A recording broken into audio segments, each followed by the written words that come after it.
Hello, this is Michael Tellinger from the Ubuntu movement, and it gives me great pleasure today to introduce you to Gabriel Emvula, all the way from Namibia, as the new ambassador for the One Small Town Initiative in Namibia. Hello, welcome, Gabriel.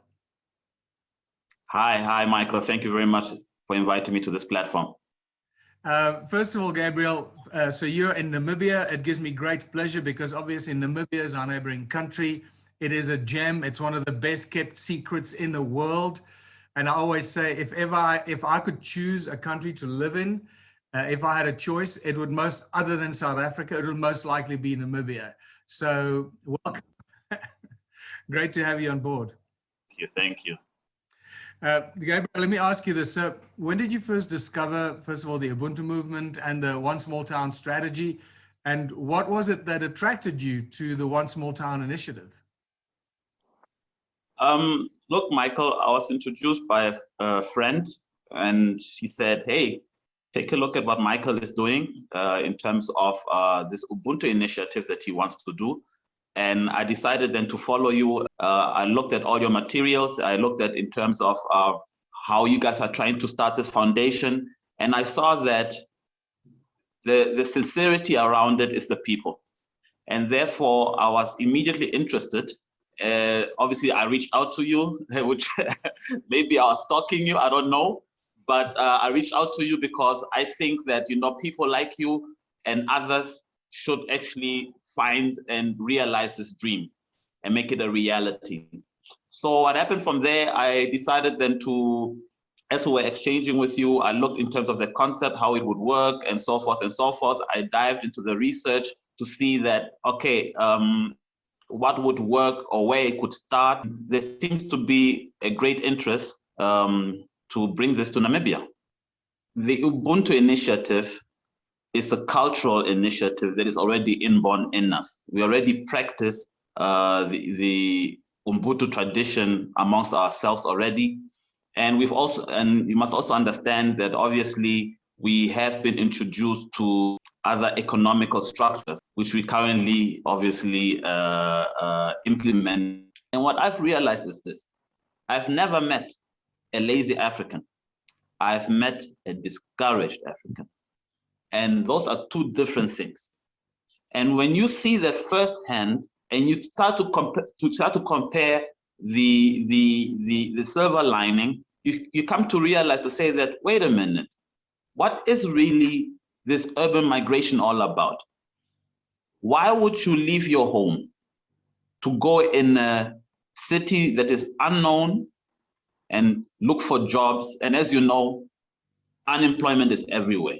But what you've left behind is your kraal, or you've left behind your homestead, you've left behind your cattle, everything that actually brought you wealth to begin with. Because one thing that you do not have in the villages is actually poverty in terms of food, because there is food always available, because that is subsistence farming. You've got your maize meal or your pearl millets that you've been harvesting traditionally.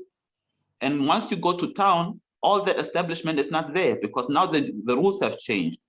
All of a sudden, you're confined to an area. You can't produce anything there unless it's per the permission of the cities. So I looked at the population size and also looked into the unemployment area and size as well.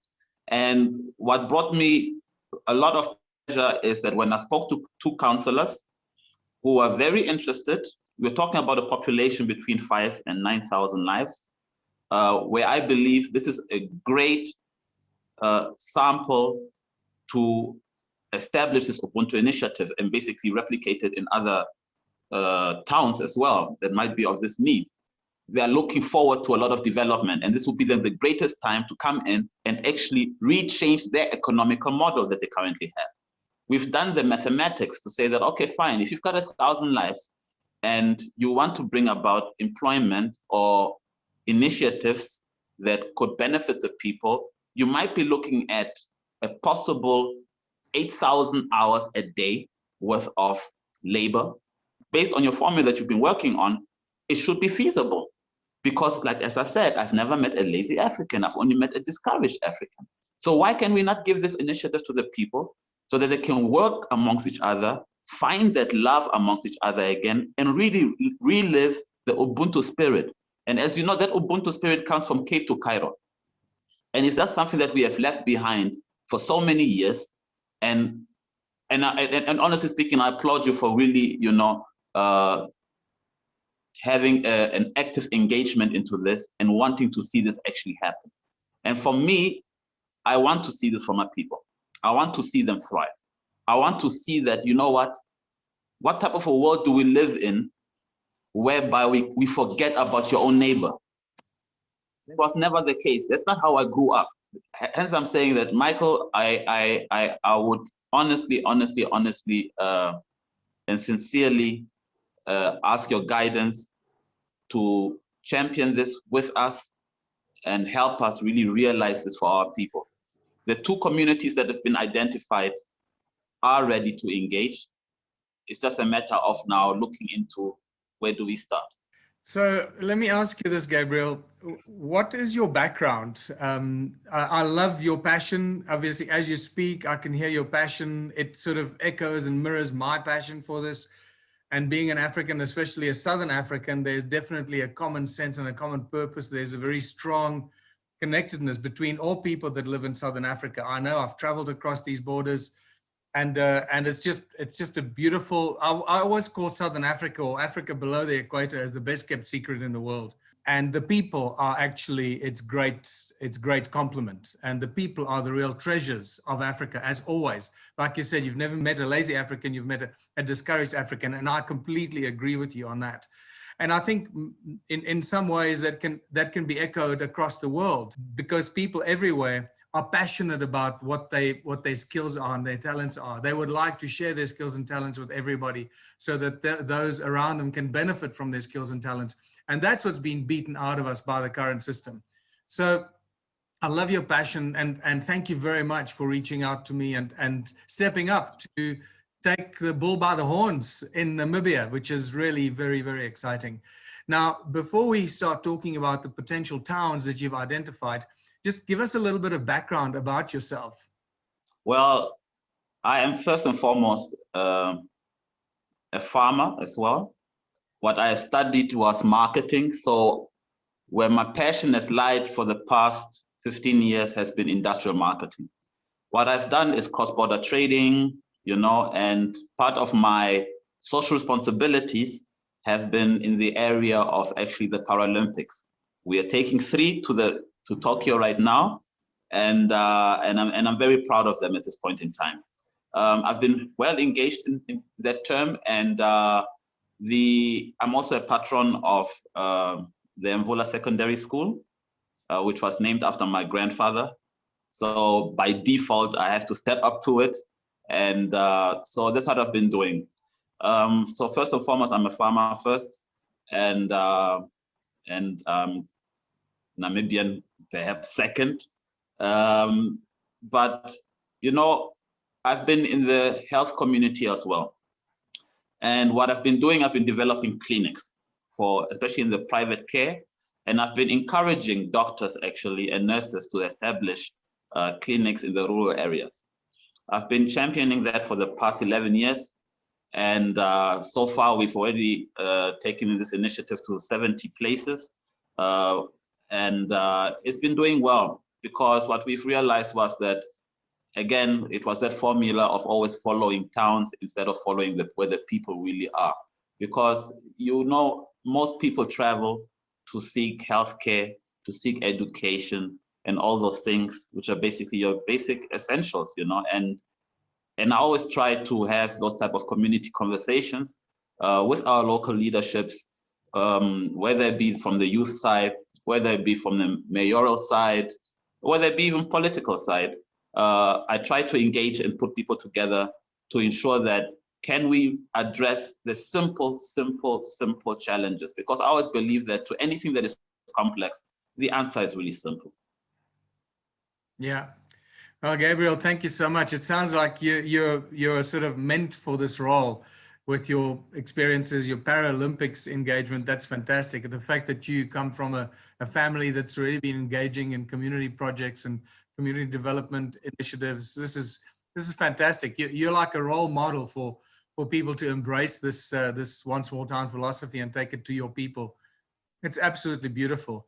I think before we get into the towns that you've identified, maybe we should keep that for a second conversation. Also, when my internet connection is a little bit more stable.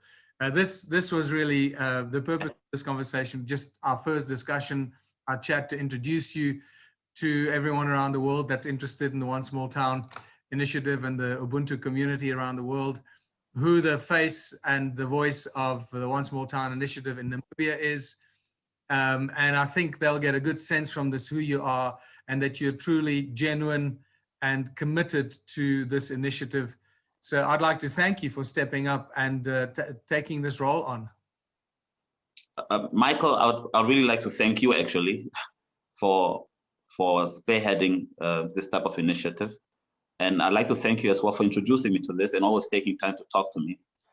On our side, I think besides being thankful, let us also really step up to the challenge to seek this through and provide this new economical model, which I believe is viable. And these are exciting times because despite COVID being around currently, I think now more than ever, we should really reflect and ask ourselves, what is important in life? And I think what is important in life is time. And time defines exactly who we are, no matter how you look at it. Because you will see that some people really have got fruitful lives just based on the type of love that they share. And I hope to sell that love, basically, for this initiative, so that my people can experience that type of love as well, coming from my side and coming from your side, and anybody that you want to introduce to come here. Namibia is born to the oldest desert in the world. That tells you that there's a lot of history here. A lot of history that can be guarded and should be also promoted right. And it starts with the people. I've been there. Maybe it was stubbornness on my side during that time when I was young, but I've been there. I know exactly how it feels not to have a roof over your head and how much it really takes to pick yourself up. The question really always comes to me when I wake up in the morning, when I pray and I go on about my day. I always end every single day. And my father always asks me, why do you say this? And I always tell him, tomorrow we'll try again. Because I think we should every day try again. No matter how we fail, we should try again. So I would like to try for my people.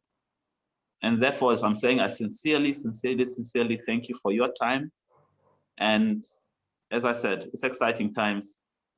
I'd love to share this type of opportunities with my people and start small. I know I cannot change the world, but maybe I can change one person at a time. That's all I can do. Well, Gabriel, thank you very much for stepping up. I think let's end our introductory conversation here. I know that we've got a lot more to talk about. We've already been talking about the various towns that you proposed, but I'd like to leave that for the second discussion that you and I have as a separate video, separate interview. So we introduce the people to your thinking, the kind of towns that you've identified. There are 4 towns that we've been talking about in Namibia. And but for now, let's end this here. Thank you so much.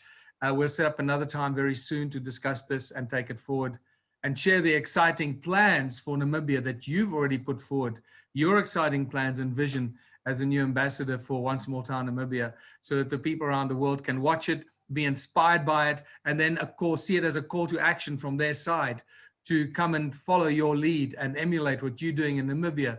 Let them emulate that in their country as well. I thank you, Gabriel, and I look forward to our next discussion. Thank you, Michael. Take care.